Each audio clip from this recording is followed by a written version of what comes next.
इससे पहले कि हम आज की कहानी के रोमांच में खो जाएं, एक छोटा सा काम करें। रियल आर के स्टोरीज को सब्सक्राइब कर लें ताकि ऐसी जबरदस्त कहानियां आप कभी मिस न करें। चलिए शुरू करते हैं। सैकड़ों बरस पुरानी बात है। एक निहायत ही सरसब्ज और आबाद गांव हुआ करता था। इस गांव की जमीन सोना उगलती थी और चारों तरफ हरियाली की चादर बिछी रहती थी। मगर इस खूबसूरत मंजर के पीछे एक पुरअसरार और तकलीफदेह दास्तान छुपी हुई थी। गांव में तकरीबन 500 किसान घराने आबाद थे, जो दिन रात खेतों में पसीना बहाते। मगर इन सब की किस्मत की डोर एक ऐसे शख्स के हाथ में थी जो दिल का सख्त और मिजाज का निहायत ही जालिम था। जमींदार का रुतबा रखने वाला ये शख्स पूरे इलाके पर अपनी धाक जमाए हुए था। जमींदार जिस्म का हट्टा कट्टा और बेहद मोटा ताजा था, मगर इसके सीने में दिल की जगह पत्थर धड़कता था। जमींदार का तरीका-ए-कार बड़ा ही भयानक था। ये गरीब किसानों से दिन के उजाले से लेकर रात के अंधेरे तक सख्त मेहनत करवाता, मगर जब मजदूरी देने का वक्त आता तो उनके हाथ पर चंद सिक्के रखकर टाल देता। इतनी कम उजरत में बेचारे किसान बड़ी मुश्किल से अपनी जिंदगी की गाड़ी खींच पाते। तमाम मजदूर इस जालिम के जुल्म और सितम को खामोशी से बर्दाश्त करते, क्योंकि इनके पास जीने का और कोई सहारा न था। भूख और प्यास इन गरीबों का मुकद्दर बन चुकी थी, मगर ये सब्र का दामन हाथ से ना छोड़ते। इसी जमींदार की एक बीवी भी थी, जो अपने शौहर से 2 हाथ आगे थी। जमींदारनी भी खूब मोटी ताजी और गरूर में डूबी हुई औरत थी। जहां किसान खेतों में चिलचिलाती धूप में जलते, वहां ये दोनों मियां बीवी अपने आलीशान मकान में बैठे हर वक्त पेट पूजा में मशगूल रहते।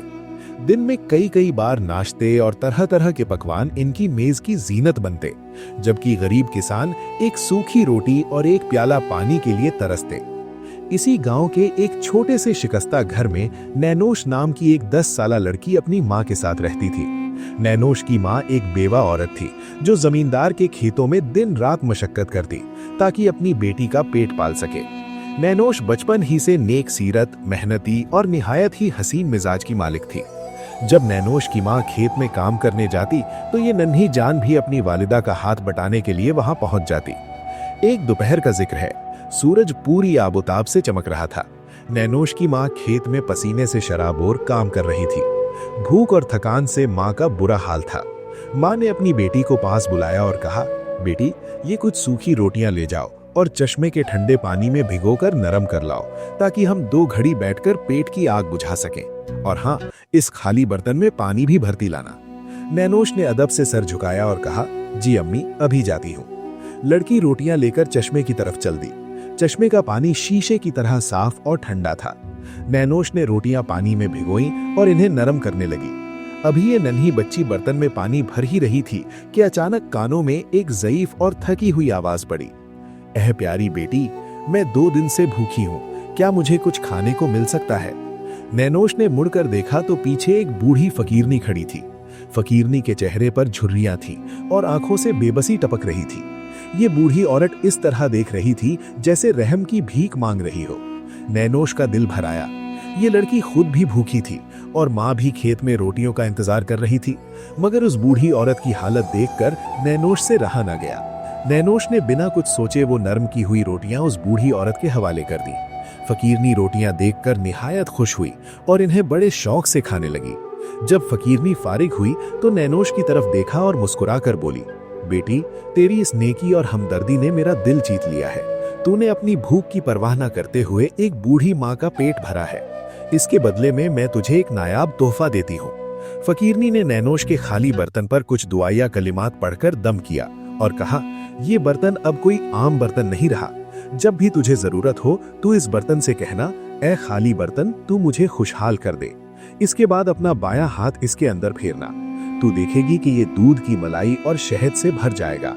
और जब तू चाहे कि ये सिलसिला रुक जाए तो कहना, बायन बायन, बान बान, भर गया ऊंट, भर गई दुकान, और अपना दाया हाथ इस पर फेर देना। ये बर्तन हमेशा तेरे काम आएगा जब तक तू इसे संभाल कर रखेगी। इतना कहकर वो बूढ़ी औरत अचानक आंखों से ओझल हो गई। नैनोश हैरत ज़दा खड़ी रह गई। समझ नहीं आ रहा था कि ये ख्वाब है या हकीकत, मगर फिक्र इस बात की थी कि अब माँ को क्या जवाब देगी। नैनोश खाली बर्तन लेकर डरी सहमी अपनी माँ के पास खेत में पहुंची। जब माँ ने रोटियों के बारे में पूछा तो नैनोश ने सारी दास्तान सुना दी। माँ ये सुनकर आतिश बगुला हो गई। अरे नादान लड़की, तूने हमारी आज की खुराक एक फकीरनी को दे दी, अब बता हम खाली पेट कैसे काम करेंगे? और ये क्या फजूल बातें कर रही है करामाती बर्तन की? नैनोश की आंखों में आंसू आ गए। माँ ने तंज करते हुए कहा, अच्छा तो दिखा मुझे भी इस बर्तन की करामात, निकाल इससे दूध और शहद। नैनोश ने डरते डरते बर्तन मेज पर रखा और वही अल्फाज कहे जो फकीरनी ने सिखाए थे, ए खाली बर्तन तू मुझे खुशहाल कर दे। जैसे ही लड़की ने अपना बाया हाथ बर्तन में फेरा, एक मुआवजा हुआ। बर्तन के अंदर से निहायत ही उम्दा दूध की मलाई और शहद उबलने लगा। माँ की आंखें फटी की फटी रह गईं। माँ ने जल्दी से एक चम्मच उठाया और इसे चख कर देखा। ये जायका इतना लजीज था कि इन लोगों ने अपनी पूरी जिंदगी में ऐसा जायका कभी नहीं चखा था। दोनों माँ बेटी ने जी भरकर खाना खाया। जब ये फारिग हुई तो नैनोश ने दूसरा मंत्र पढ़ा और अपना दाया हाथ फेरा, जिसके बाद मलाई का निकलना रुक गया। दोनों माँ बेटी खुशी से निहाल थीं। सूरज गुरूब होने तक इन्होंने अपना काम मुकम्मल किया और घर की तरफ रवाना हुई। आज इनका छोटा सा मकान इन्हें नूर से भरा नजर आ रहा था। घर पहुंचकर माँ ने अपनी दूसरी छोटी बेटियों को भी जगाया और सबको ये जियाफत पेश की। पड़ोसियों की गुर्बत का ख्याल आते ही नैनोश का दिल तड़प उठा। नैनोश ने माँ से कहा कि क्यों ना हम अपने दुखियारे पड़ोसियों को भी इसमें शरीक करें। माँ ने बेटी की बात मान ली और चोरी छुपे आस पड़ोस के तमाम गरीबों को दावत दे दी। सब ने मिलकर पेट भरकर मलाई और शहद खाया और अल्लाह का शुक्र अदा किया। मगर इन गरीबों को ये मालूम ना था कि जमींदार की जालिम नजरें इनके घर की खिड़की पर जमी हुई थी। जमींदार ने ये सब देख लिया था कि एक खाली बर्तन से शहद की नदियां बह रही हैं। जमींदार के दिल में लालच का सांप करवटें लेने लगा था और जमींदारनी के साथ मिलकर इस बर्तन को चुराने की साजिश तैयार होने लगी थी। जिम्मेदार की आंखों से उस रात नींद उड़ चुकी थी। इस लालची शख्स के जहन में बस वही करामाती बर्तन घूम रहा था जिसे इस जालिम ने नैनोश के घर में देखा था। जिम्मेदार के दिल में हसद की आग भड़क रही थी कि एक मामूली किसान की बेटी इतने उम्दा पकवानों का मजा ले और ये जिम्मेदार होकर भी महज सादा खानों पर गुजारा करे। जिम्मेदार ने अपनी बीवी को पास बुलाया और सारी दास्तान सुनाई। जिम्मेदारनी भी फितरत की वैसी ही लालची और मक्कार थी। जिम्मेदारनी ने आंखें मटकाते हुए अपने शौहर से कहा, अरे मियाँ, अगर ये बर्तन हमारे हाथ लग जाए तो फिर हमें किसी चीज की कमी ना रहेगी। दुनिया भर की बालाई और शहद हमारे दस्तरख्वान की जीनत बनेगा। हमें कोई साजिश करके इस बर्तन को हासिल करना ही होगा। इन दोनों मियाँ बीवी ने मिलकर एक निहायत ही मकरू मंसूबा तैयार किया। जमींदारनी ने मशवरा दिया कि बिल्कुल वैसा ही एक दूसरा मिट्टी का बर्तन बाजार से मंगवाया जाए और रात के अंधेरे में जब सारा गांव सो जाए तो चुपके से नैनोश के घर में दाखिल होकर असली बर्तन उठा लिया जाए और उसकी जगह ये नकली बर्तन रख दिया जाए। जमींदार को ये बात बहुत पसंद आई। जमींदार ने फौरन अपने खास मुलाजिम को भेजकर शहर से हूबहू वैसा ही बर्तन मंगवा लिया। अगले दिन शाम का सूरज ढलते ही जमींदार की बेचैनी बढ़ने लगी। ये शख्स अपनी हवेली की खिड़की से टकटकी लगाए नैनोश के घर की तरफ देखता रहा। जब अंधेरा गहरा गया और पूरे गांव के चिराग बुझ गए तो जमींदार ने हाथ में वो नकली बर्तन उठाया और बिल्ली की तरह दबे पांव नैनोश के झोपड़े की तरफ चल दिया। रात का सन्नाटा ऐसा था कि जमींदार के अपने कदमों की आहट भी उसे डरा रही थी, मगर लालच का भूत सर पर सवार था। ये जालिम शख्स खिड़की के रास्ते बड़ी चालाकी से घर के अंदर दाखिल हुआ। मेज पर वही चरामाती बर्तन रखा था। जमींदार ने तेजी से अपना हाथ बढ़ाया, असली बर्तन को झोली में छुपाया और नकली बर्तन को उसी जगह टिका दिया। ये चोर अपनी हवेली वापस पहुंचा तो खुशी के मारे इसका बुरा हाल था। अगली सुबह जब सूरज की पहली किरण ने गांव को रोशन किया, जमींदार और उसकी बीवी ने हवेली का बड़ा दरवाजा अंदर से बंद कर लिया। ये दोनों तहखाने में उतरे और करामाती बर्तन को मेज पर सजा दिया। जमींदार की राल टपक रही थी। इस शख्स ने वही अल्फाज दोहराए जो इसने छुपकर सुने थे। जमींदार बोला, ए खाली बर्तन तू मुझे खुशहाल कर दे, और साथ ही अपना बाया हाथ बर्तन के अंदर फेरा।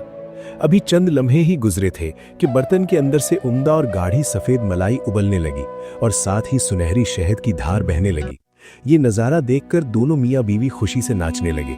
जमींदारनी चिल्लाकर कहा, मियाँ, आज तो हमारी तकदीर जाग गई। लाओ चमचा, आज हम पेट भरकर ये शाही ज़ियाफत चखेंगे। ये दोनों लालची लोग बर्तन पर टूट पड़े। इन्होंने इतना खाया कि इनके पेट ढोल की तरह फूल गए, मगर हवस थी कि कम होने का नाम न लेती थी। काफी देर गुजर गई। अब जमींदार का जी भर चुका था और बालाई और शहद बर्तन से बाहर निकलकर मेज पर फैलने लगे थे। जमींदार ने चाहा कि अब इस सिलसिले को रोक दिया जाए, मगर मुसीबत ये आन पड़ी कि जमींदार को वो दूसरा मंत्र याद ही नहीं आ रहा था जिससे ये सैलाब रुकना था। ये शख्स बौखला गया। जमींदार ने चिल्लाकर कहा, बस करो, रुक जाओ, मगर बर्तन से बालाई उबलती ही रही। जमींदार ने अपना दायां हाथ फेरा, बायां हाथ फेरा, बर्तन को जोर जोर से हिलाया, मगर कुदरत का ये करिश्मा रुकने का नाम नहीं ले रहा था। देखते ही देखते तहखाने का फर्श शहद और बालाई से भर गया। जमींदारनी घबरा कर बोली, अरे मियाँ, ये क्या हो रहा है? ये तो रुक ही नहीं रहा। कुछ करो वरना हम इस शहद के समंदर में डूब जाएंगे। जमींदार ने भागकर एक बड़ा कपड़ा उठाया और बर्तन के मुंह पर बांधने की कोशिश की, मगर बालाई का दबाव इतना सख्त था कि कपड़े की धज्जियां उड़ गईं। अब ये सैलाब तहखाने की सीढ़ियों से होता हुआ ऊपर के कमरों की तरफ बढ़ने लगा। हवेली के कीमती कालीन, नक्काशीदार फर्नीचर और रेशमी पर्दे इस चिपचिपे शहद में डूबने लगे। जमींदार और उसकी बीवी की घबराहट अब खौफ में बदल चुकी थी। ये दोनों बदहवास होकर हवेली के सहन में भागे, मगर वहां भी बालाई का दरिया बह रहा था। जमींदार ने अपने मुलाजिमों को आवाज दी, मगर डर के मारे कोई पास आने की हिम्मत न कर सका। बालाई का बहाव इतना तेज था कि इसने हवेली के बाहरी दरवाजों को तोड़ दिया और अब ये सफेद सैलाब हवेली से निकलकर गांव की गलियों की तरफ बहने लगा। गांव के लोग अपने घरों से बाहर निकल आए। ये नजारा देखकर सब दंग रह गए कि जमींदार की हवेली से दूध और शहद की नदियां बह रही हैं, मगर ये कोई रहमत नहीं बल्कि जहमत मालूम हो रही थी। शहद की चिपचिपाहट ने लोगों का चलना दूभर कर दिया। जमींदार और उसकी बीवी अपने भारी भरकम जिस्मों के साथ इस सैलाब में हाथ पांव मार रहे थे और मदद के लिए चिल्ला रहे थे, मगर अफसोस किसी के पास इस मुसीबत का हल न था। उधर नैनोश और उसकी माँ जब सुबह उठी और काम पर जाने के लिए तैयार हुई तो इन्होंने भी अपने बर्तन से कुछ मांगना चाहा, मगर नैनोश ने जैसे ही मंत्र पढ़ा बर्तन से कुछ न निकला। नैनोश समझ गई कि इसके साथ धोखा हुआ है। जब ये बच्ची घर से बाहर निकली और गांव की गलियों में शहद का सैलाब देखा तो नैनोश की समझ में सारी बात आ गई। नैनोश ने अपनी माँ की तरफ देखा और कहा, अम्मी जान, जमींदार ने हमारा असली बर्तन चुरा लिया है, मगर इसे रोकने का सलीका नहीं आता। ये लालच का वो अजाब है जिसने आज पूरे गांव को अपनी लपेट में ले लिया है। गांव की गलियां शहद से भर चुकी थीं और सूरज ढलने को था। जमींदार और उसकी बीवी अब गले गले तक इस बालाई में धंस चुके थे। इनकी चीखें पूरे गांव में गूंज रही थीं, मगर इनका जुल्म याद करके कोई भी आगे बढ़कर इनकी मदद करने को तैयार न था। नैनोश का नन्हा दिल पसीज गया, मगर माँ ने बेटी का हाथ थाम लिया और कहा, सब्र करो बेटी, जुल्म और लालच का अंजाम दुनिया को देख लेने दो। गांव का मंजर अब किसी कयामत से कम न था। सूरज सर पर आ चुका था और इसकी तपिश ने शहद और मलाई के उस सैलाब को और भी ज्यादा चिपचिपा और भारी बना दिया था। चारों तरफ एक अजीब सी मीठी महक फैली हुई थी, जो शुरू में तो भली मालूम होती थी, मगर अब दम घोटने लगी थी। गांव के मवेशी, परिंदे और मासूम जानवर इस चिपचिपे जाल में फंसकर बेहाल हो चुके थे। छोटे छोटे झोंपड़ों के अंदर शहद दाखिल हो चुका था, जिससे गरीब किसानों का बचा कुचा अनाज और सामान भी तबाह हो रहा था। उधर जमींदार की हवेली के अंदर का नजारा निहायत ही इबरतनाक था। ये आलीशान महल, जिसे जमींदार ने किसानों का खून चूस कर तामीर किया था, आज उसी के लिए मौत का फंदा बन गया था। जमींदार और जमींदारनी दोनों ही थक कर चूर हो चुके थे। इन दोनों के भारी जिस्म शहद की लहरों में बार बार डूबते और ये किसी तरह सर ऊपर निकालकर सांस लेते। जमींदारनी का सारा गुरूर और जेवर अब इस कीचड़नुमा बालाई में दब चुका था। ये औरत चीख चीख कर कह रही थी, अरे कोई है जो हमें इस अजाब से बचाए, मेरा दम घुट रहा है, कोई इस बर्तन को तोड़ दो। मगर जमींदार को मालूम था कि इस बर्तन को तोड़ना नामुमकिन है, क्योंकि ये कोई मामूली चीज नहीं थी। ये करामाती बर्तन तो अब एक ऐसा चश्मा बन चुका था जिसका दहाना बंद करना सिर्फ नैनोश के बस में था। जमींदार ने अपनी बीवी की तरफ देखा और रोते हुए बोला, ये सब तुम्हारी वजह से हुआ है। तुमने ही मुझे उकसाया था कि इस बर्तन को चुरा लूं। आज हमारी हवस ने हमें कहीं का नहीं छोड़ा। आज समझ आया कि हराम की कमाई कभी फलीभूत नहीं होती। हवेली के बाहर गांव वाले अपनी अपनी छतों पर चढ़े हुए थे। कुछ नौजवानों ने बांस और लकड़ियों की मदद से इस सैलाब का रुख मोड़ने की कोशिश की, मगर बालाई का दबाव इतना ज्यादा था कि सब कोशिशें रायगां साबित हुईं। गांव के बुजुर्ग अपनी दाढ़ियों पर हाथ फेरते हुए कह रहे थे, ये जुल्म का बदला है। इस जमींदार ने बरसों तक हमारा हक मारा है, आज कुदरत इसे खुद इसकी औकात दिखा रही है। नैनोश अपने झोंपड़े की दहलीज पर खड़ी ये सब देख रही थी।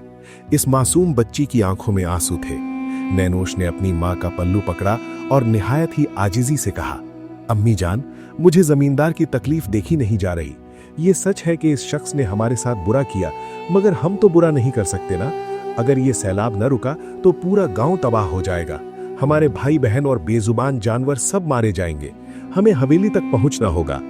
नैनोश की मां ने अपनी बेटी के सर पर हाथ रखा। मां का दिल भी पसीज गया था। मां ने कहा, बेटी, तेरा दिल सोने का है। जमींदार ने हमारे मुंह से निवाला छीना, मगर तू इसके लिए फिक्रमंद है। मगर हम वहां तक पहुंचेंगे कैसे? गलियों में तो शहद का समंदर बह रहा है। नैनोश ने हिम्मत न हारी। इस बच्ची ने पड़ोस के कुछ किसानों को इकट्ठा किया और उनसे कहा, चचा, अगर हम लकड़ियों के बड़े तहतों को एक दूसरे से जोड़कर एक आरजी पुल बना लें तो शायद हम हवेली की छत तक पहुंच सकें। मुझे उस बर्तन को रोकना ही होगा, वरना शाम तक पूरा गांव इस सफेद अजाब में डूब जाएगा। नैनोश की बात सुनकर गांव वालों में भी हिम्मत जागी। इन लोगों ने अपनी पुरानी चारपाइयां और दरवाजे उतारे और इन्हें कतार में लगाकर एक रास्ता बनाना शुरू किया। ये काम निहायत ही मुश्किल था। शहद की लहरें इन तख्तों को पीछे धकेल रही थीं, मगर नैनोश का जज्बा सबको जोश दिला रहा था। ये छोटी सी लड़की नंगे पांव इन डगमगाते तख्तों पर चलने लगी।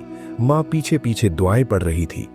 जब नैनोश हवेली के अहाते में पहुंची तो वहां का मंजर देखकर दहल गई। हवेली के बड़े बड़े पीतल के दरवाजे उखड़ चुके थे। अंदर से जमींदार की सिसकियां सुनाई दे रही थीं। जमींदार अब निहायत ही बेबस होकर एक खंभे को थामे खड़ा था।